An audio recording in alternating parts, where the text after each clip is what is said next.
Morning, everyone. Dr. Eric, the fitness physician, where I talk about all things related to hormonal optimization, hormonal fitness, muscle medicine, health and performance optimization, much, much more. So I'm going to be doing a little series review on a paper that I read.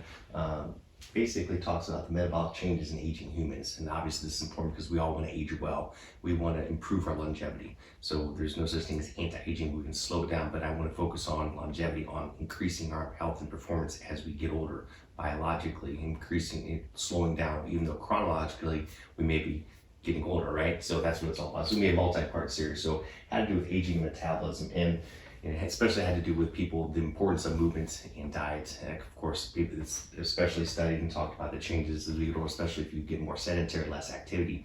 If your diet's not on point, if you're not getting the right amount of calories, etc., what can happen? And the dangers of visceral fat accumulation, and more importantly, sarcopenia, which is the loss of muscle mass. You know, I'm all about muscle medicine. I talk about how important the muscle is, this largest endocrine organ in the body, and we have to focus on building our bodies up, maintaining and building that muscle mass, and it will help us get rid of the fat and help us maintain strong bodies and strong metabolism. So aging and metabolism have been intricately linked in research for years. It was talked about free radical theories, all these different theories of aging, how by moving and our mitochondria and everything, our energy products, kind of like an engine, you run, eventually kind of things start breaking down, right? The different theories have come and gone for years, but they're, no matter what, they are linked. They're very, so it's important to focus on metabolism to improve the aging process. So in this study, there's mostly ages from 40 to 66. In general, across the board, for most people, there's a gradual increase in body weight, right? Anywhere from 0.3 to 0.5 kilograms per year, right?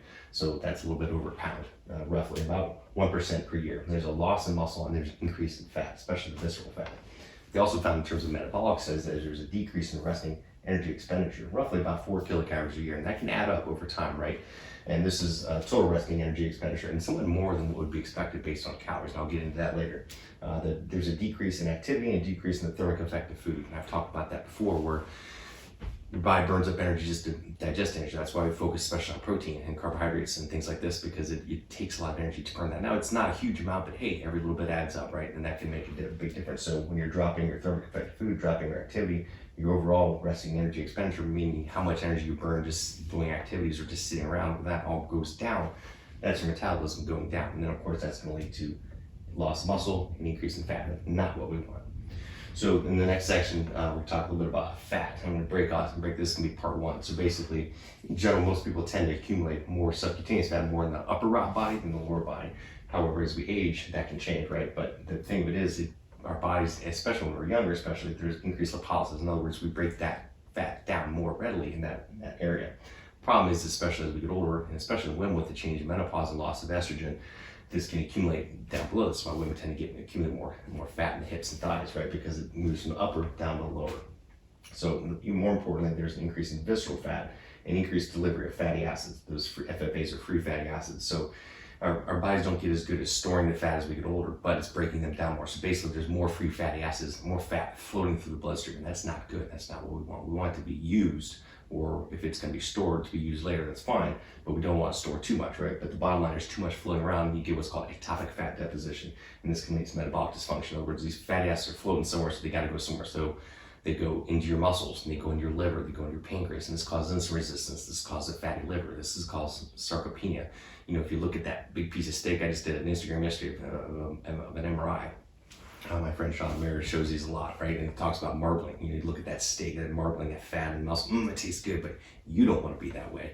That's fat getting in the muscle. You don't want that. It's interfering with the muscle function. It's causing metabolic dysfunction. And then you get fatty liver, and it's going to interfere with liver function. That's why people get fatty liver elevation in their, some of their blood results in their tests. They get insulin resistance, pre-diabetes, hypertension, metabolic syndrome, and much more. Fat gets in the pancreas, and again, causes insulin resistance, pre-diabetes. What do we have nowadays? So many people are insulin resistant, getting diabetes, getting metabolic syndrome. This is why. It's the fat accumulation, because it's not being disposed properly because of this metabolic dysfunction. Why? Because our muscles are getting dysfunctional. So we want to improve the metabolism of the muscle, maintain that muscle mass, and get rid of the fat, get rid of this ectopic fat deposition. And we're going to talk about that. So this is part one. Stay tuned for part two. I'm going to delve and go through this study some more. Very interesting stuff. So please like and share this post. And remember, like, if there's anything else you want me to discuss, please type it it below. And please reach out to me if you have any questions. And I'm doing telemedicine all across the country. Please check me out online. I've got my websites up, taking consultations anywhere, telehealth I can do all across the country, drericprimax.com, or for my VIP weight loss program, primaxweightloss.com. So DM me below if you're interested. Again, please like and share this post. Remember, live prime, live great. Remember, do something nice for someone today. Pass it forward. Everyone have a rocking day. We'll talk to you soon. Bye.